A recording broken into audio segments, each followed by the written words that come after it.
Wow, it's great to be here, and I want to say a big thank you to my friend and brother, Pastor Tunji. Thank you for organizing this program, and thank you for having me. And I also want to say a big thank you to the leadership team of the Young Leaders Academy. Thank you for what you are doing globally. Thank you for your impact and your persistence in pursuing this vision over the years. And we've been following you. We like what you are doing, and I would say, please keep it up. We always need leaders, especially in Africa. So thank you for what you are doing. Please keep it up. And for today, I've been given an assignment to speak on financial and business management. Okay, let me start by saying my name is Timi Afeni from Akure, Nigeria. I do business teaching every week. I have passion for that and a calling for that. And then I'll just say this, there are certain things that God just put in my heart. And, there are things I will say today. I just want you to flow along. It may not actually look like some of the things you align with, but I believe that some of those things will be a blessing to you. So let me start from the financial management. I will say this. Number one, as a business person, as a creative, you will never have enough capital to fulfill your business per season.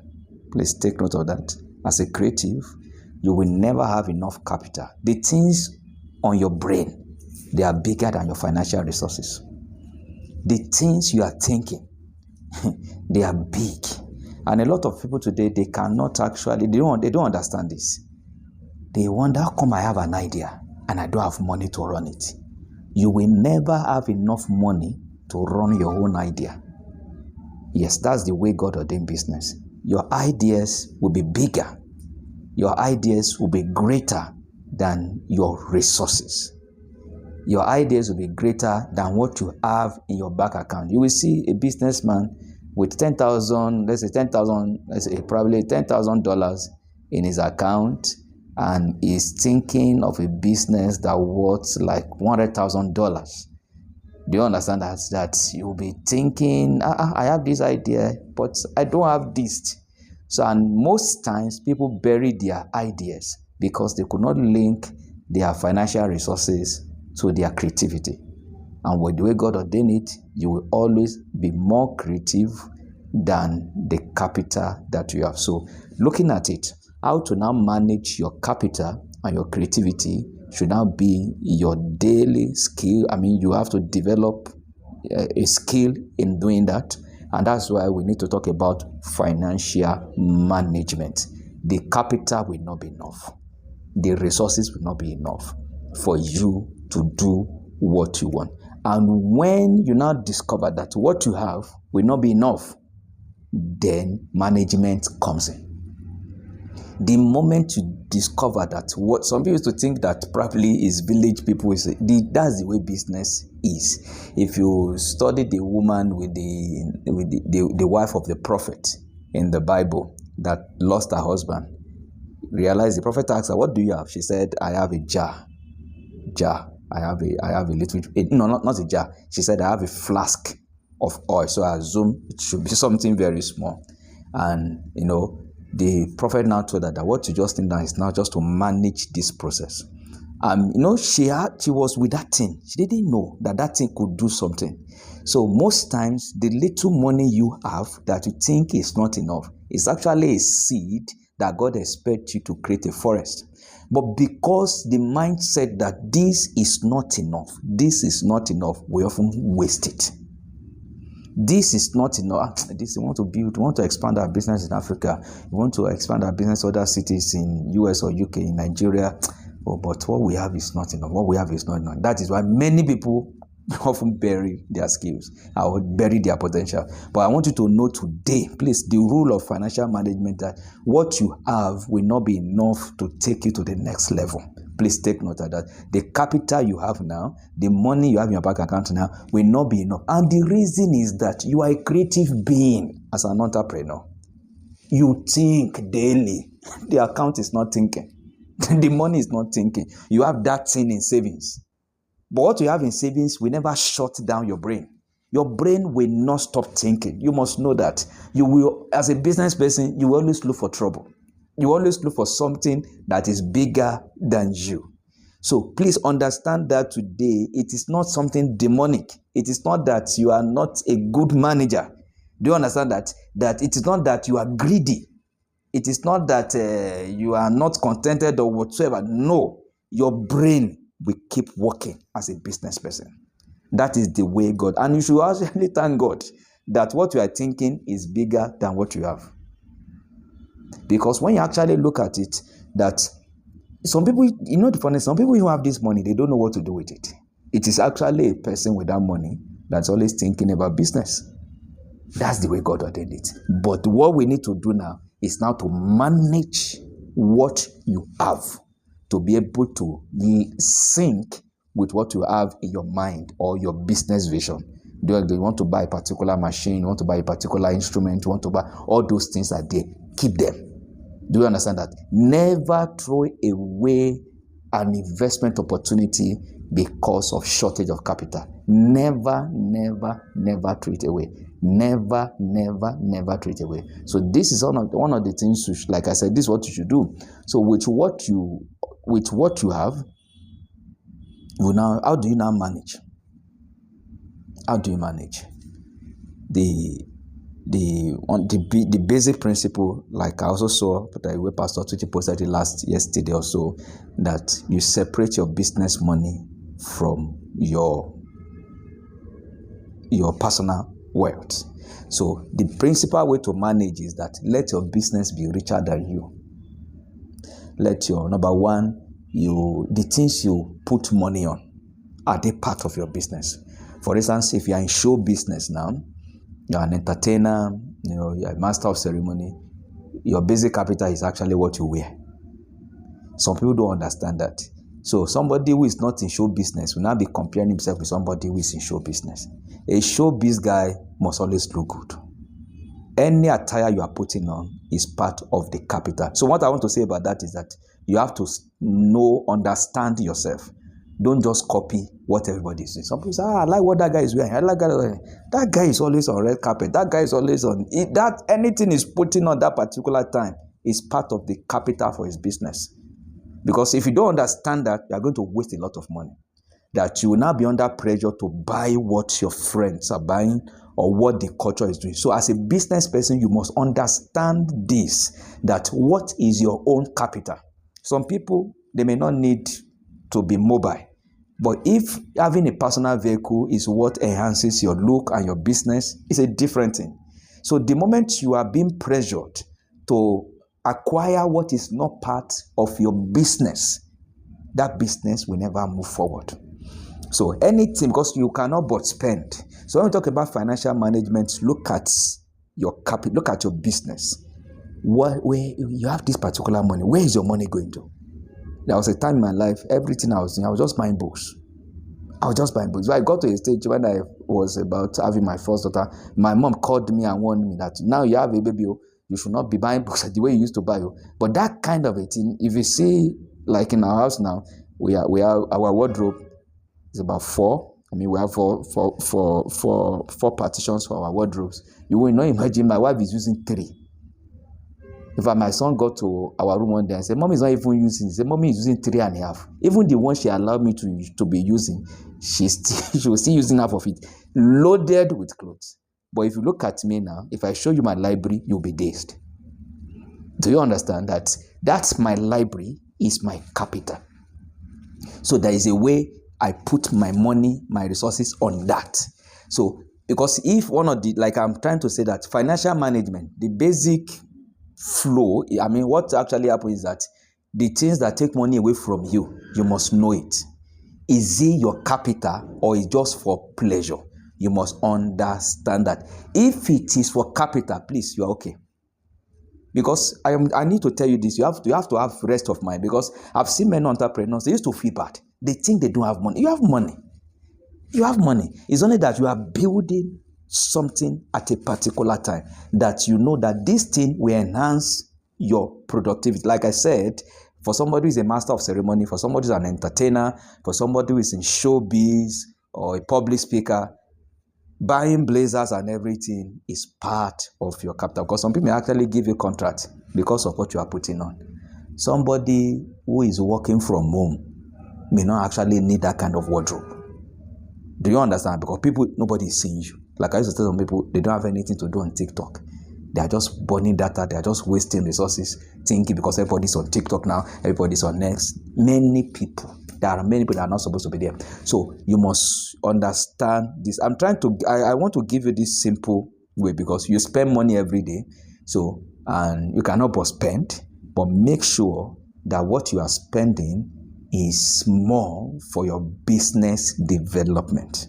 So there are things you will buy, or you will use, they are part of your capital, because not everybody could start like Dangote or Elon Musk of this era. But where you are, when you study those guys too, they started with study their capital. They put their effort, their resources on a particular area.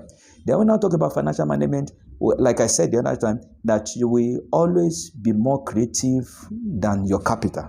Meaning you always have more things you want to do than the resources you have. So one of the ways you need to do that is to understand that you will need to use other people's money. You will need other people's money. You can never. So I recommend strongly that the art of creditworthiness should be put in our culture, especially in Africa. Do you get? Most of you listen to me now, maybe living in developed nation, you may not probably understand what I'm saying. But in Africa, we need that trust culture. Because I've seen many people. In fact, it's painful when you see many Nigerians with creative ideas without capital. In fact, I'm doing a serious work on that at the moment, that you see people, they have creative ideas, and a lot of people, they've buried their creativity just because they don't have capital. So this is what I will tell you from now. Especially if you are just starting business. Don't actually focus on your creativity now. Focus on the capital. Number one, you can't have it. But there are people with those capital. There are a lot of people wasting money. In fact, when you see people, they waste money a lot. They don't have anything to do with it. So one of the things you must actually establish as a young person in Africa, starting business, is that already you have the raw talent. When I look at the theme of this conference now, managing the talent of your business, number one, it means you have that talent that you have. Nothing can take it away from you. That talent. I've been doing this thing for more than 25 years of my life. I can't change. I've tried to be like a regular pastor. It's not possible. Do you understand that? So that is talent. That's a gift. There is nothing you can do with your gift. Your gift is without repentance. Your skill, your temperament is there. Your passion is there. But I want you to focus on one thing now. Focus on how your capital will now be, you will now have more capital than your creativity. That anytime you have any idea, there should be something to sponsor it. I want you to go and do that research, work on that because you always have one crazy idea. And in the days of social media, in the days of technology, creativity these days doesn't really last. That if you don't do it in a season, before you know it, you will see your next door neighbor doing. And I want to tell you something. These days, not that anybody is stealing your idea. Let me tell you, all these ideas, they are God's ideas. He released them to the world. Anybody can pick it at any time. The moment God wants something to be done, that thing will never fail. You may fail in doing it, it will call somebody who is ready to do it. So I've learned this important lesson now, that you should always have available capital for your creativity. You should always have available capital for your creativity. So you must be intentional now. And I think Pastor Tunji is very good in that area. You make sure you have connections. Make sure you have friends. Make sure you have people that you can call at any time for anything. They have the money, you have the creativity. So one of the things you need to really build now is your credibility. We're talking about capital now, credibility and creativity. That creativity is yours. That capital is never yours. I learned this from Dr. Miles Monroe sometimes ago, that you will never have enough money to fulfill God's vision for your life. It's not possible. You will need to use other people's money. Even if you are selling now and you want to make profit, that profit is still other people's money. The reason you are selling today is because you want more money. You need money.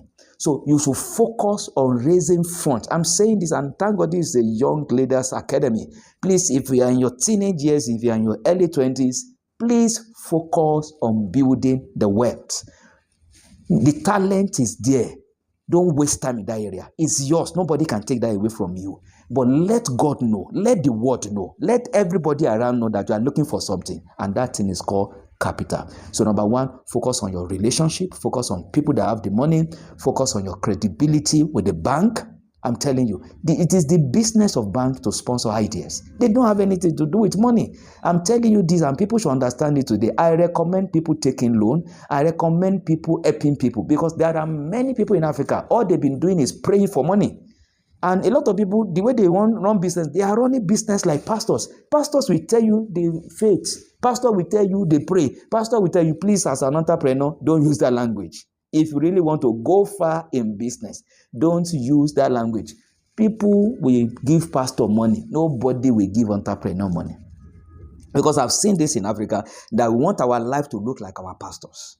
The biggest leaders in our continent now are majorly pastors and politicians. We only have few business people that are very influential, and you can hear their word or you can see their books. So, but I've realized that I've seen many Christians that they want to pattern their business after their pastors. Never do that. It is recommended for you as a business person, you should look for other people's money, because the rule is that you can never be creative at the same time and have enough capital to run that creativity.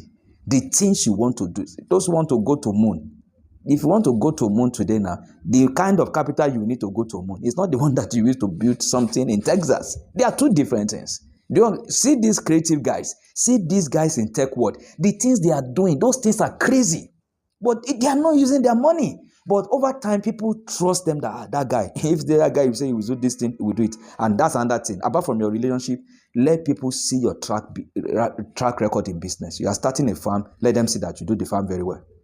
Succeed in that area. So next time you say you need something, they will say they want to give you. They will say they want to give you. So always know that everything you are doing now will open the door for the establishment of a greater creativity in the nearest future. You have a small salon now. Let people see the way you are doing the salon. So that the time you tell them that I'm taking my salon from Agege in Lagos, Nigeria, to VI. Do you understand that? Or I'm taking my something from Texas in US to Washington. People will now say, if that guy is saying he's going to do it, he will do it. So with whatever you are building, build them very well in that your little state. 2, have proper relationship with people that could be of help. Let me tell you, focus on their money. They have the money. Create the relationship with them with the intention of using their money. I'm not saying stealing their money. Using their money, they will have gain on it. You too will have gain, because capital is the fuel for business. Many people don't have it. I'm telling you, they have the ideas, but nobody is willing to invest into their whatever they do. So be intentional to look for business people. Business management, let me just quickly, for business management, you just learn to understand different seasons of your business. Then from this conference theme, I will believe and I will suggest that you actually do the business of your talent. Number one, if you're in the business of your talent, you can never run out of business. You can never. Talent is a well. And when we say talent now, it's just talking about what you have the natural ability to do. Let me tell you this. If you see anybody doing well in business today, globally, they are actually operating on their talent. People don't know that. It's just so easy for them. So you see them season by season, they succeed season by season. So it's not about you just selling bread now, that is the big thing, or you coming into information technology, that is the big thing. Anybody you see information technology, they have raw talent for it. So what I would just say is that understand the different season of your business. Then in terms of management, don't do many things. Yes, that's what I want to say. Don't do many things. Don't try to become many things. I'm telling you this. You must get to the industrial value of your business. I'm telling you that at that particular time, it means you are fruitful and you multiply. Just one thing. Do you understand that? Because most of us in Africa, because we are looking for money, we are trying to do so many things at the same time. We cannot build a continent like that. Do you understand that? If you really want to build a stable a stable economy for Africans, for Africa, Africans must learn how to stay on one business and make it big. So I will end this way. A great business person will say bye-bye to many good ideas. I said it again. If you see any great businessman, you must have seen somebody who have said bye-bye to many good ideas. It is not every good idea that is your own. But biblically, what God ordained for us is that said, be fruitful and multiply. So if I'm to talk about business management, I will focus on that two words: fruitfulness and multiplication. What is fruitfulness? The seed that is coming. You plant the seed, you bear more fruit. Then that same fruit, you multiply it. Do you understand that? You multiply it. You open branches. You open network just from one seed. This and this, what will happen to it? I'm telling you, if it is a talent of your business or the business of your talent, you can never run out. It's a well. You always produce. You always produce. Don't say because we are looking for money. Pam, pam, pam, pam. Africans are looking for money. They are not building economy. It's affecting us greatly. But for you, plant that little thing. Make sure it is fruitful. Then you multiply it. How do you multiply? Don't waste your capital. Don't waste your financial resources. Use your money to multiply the same thing. And how do you multiply? You multiply by season. You scale up by season. My dad told me one thing. He said, for every business you are doing, it was into nylon business, this nylon they used to wrap bread in those days. He said, son, I'm into what is called packaging business. He said, packaging can never run out of life. That even if today people are not using nylon to wrap their bread, maybe they are using, he said they must use something. That we never get to a stage where people can just want to buy bread and they just buy it ordinarily and carry it with their bare hands. So he said, whatever they are using in any season, he will step into it. Same business, different season. That is management. God bless you.